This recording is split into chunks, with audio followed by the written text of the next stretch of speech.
Speaker, such time as I may consume. Gentleman is recognized. Madam Speaker, this resolution provides a close rule for consideration of H.R. 5893, the Investing in America Jobs and Closing Tax Loopholes Act of 2010.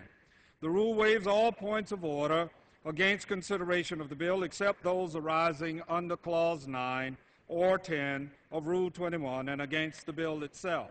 The rule provides that the previous question shall be considered as ordered without intervening motion except 1 hour of debate for the Ways and Means Committee and 1 motion to recommit with or without instructions. The rule also provides same-day authority for a resolution reported from the Rules Committee through Sunday, August 1st, 2010. Madam Speaker, H.R. 5893, the Investing in American Jobs and Closing Tax Loophole Act of 2010, creates and protects American jobs through increased investments in infrastructure and by closing tax loopholes that enable companies to move their operations offshore. This is another piece of legislation to add to the long list of bills that Democrats have passed this Congress to spur opportunities to support American jobs, American manufacturing, and American families. Democrats are helping Americans dig out of the worst recession in decades. We're making steady, albeit slow, too slow for me, gains in our economy. The struggle is not over, but we are on the right path. Madam Speaker, this legislation funds the highly successful Build America Bonds program, Recovery Zone bonds, the Emergency State Jobs Assistance Program, and closes unfair tax loopholes that allow corporations to send American jobs overseas.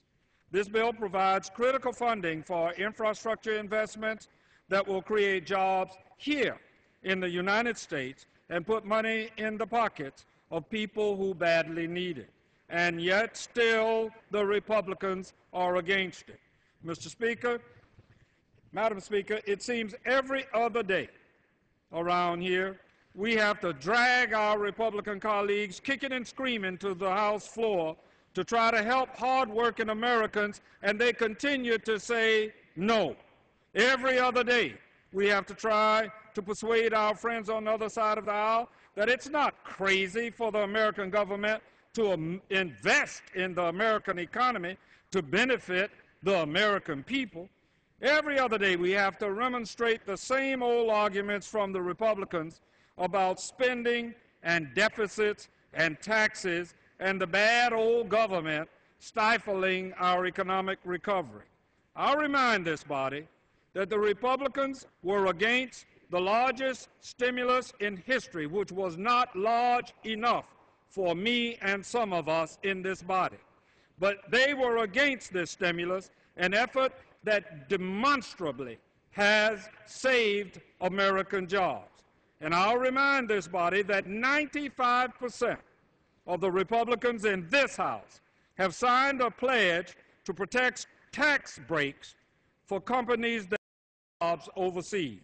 And I'll remind this body that Republicans have consistently voted against job creation and economic development measures that directly benefit hardworking Americans trying to secure enough income to feed their families and keep their homes. Every single time Democrats tried to pass essential legislation in this body and the other body, Republicans complain about the numbers. If it's spending on investments in our economy, Republicans complain the numbers are too high. But if it's spending on tax cuts for the extremely 1% wealthy of Americans, the Republicans complain the numbers are too low. Well, here's a number and a letter we should be mindful of. 2.2 trillion and the letter D. D is the grade given to America's infrastructure by the American Society of Engineers in 2009. And $2.2 trillion is the amount the American Society of Engineers estimates the United States needs to spend over the next 5 years to repair our crumbling infrastructure. Madam Speaker, in recent years, we've seen levees fail, bridges collapse. As a matter of fact, we saw a levee fail last week in Iowa. Bridges collapse. I asked one of our colleagues yesterday that appeared before the Rules Committee, how did he feel when the bridge collapsed in Minnesota? He referenced it as a national tragedy, as all of us do and did. But when I came to this Congress in 1992, there were 14,000 bridges that were in disrepair in the United States of America, and I dare say that we have not even come close, and likely there are many more. And what I said to him was I wanted his daughter, who I know, to travel on a safe bridge, and I wanted my children and all the children of all Americans, when they cross a bridge, to know that that bridge is safe. Millions of tons of hazardous waste have wrecked fragile ecosystems, and billions of gallons of wastewater have poured from burst pipes in our rivers and streams, and we saw that happen this week in America. Beyond the disasters is the steady rising gridlock on our highways, roads, airports, and rails. The constant erosion of our water systems right here in the metropolitan Washington area. People are on boil water advisories and limited uses, including for showers. Declining parkland in urban areas and maintenance backlogs in our schools amounting to hundreds of billions of dollars. Budget cuts are not going to repair bridges, replace water treatment facilities, or maintain classrooms. State and local governments desperately need federal funding to engage American small businesses and put people to work. This legislation provides billions of dollars in infrastructure bonds and other supports so communities can hire the necessary workers to make sure that while we are arguing about process here, whether or not it's a closed rule and open rule, we are arguing process in the Rules Committee, more dams don't fail. That's what we want to make sure that does not happen. Dollars that go to infrastructure projects get returned to the economy at higher rates.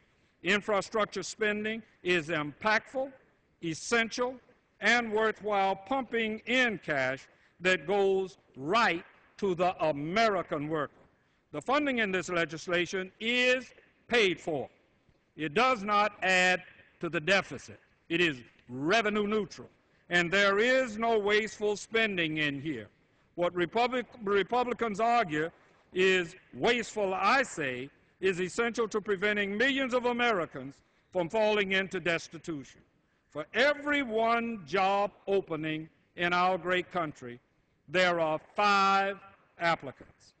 Unemployment remains unbearably high, and all economists indicate that it is going to remain that way for some time to come.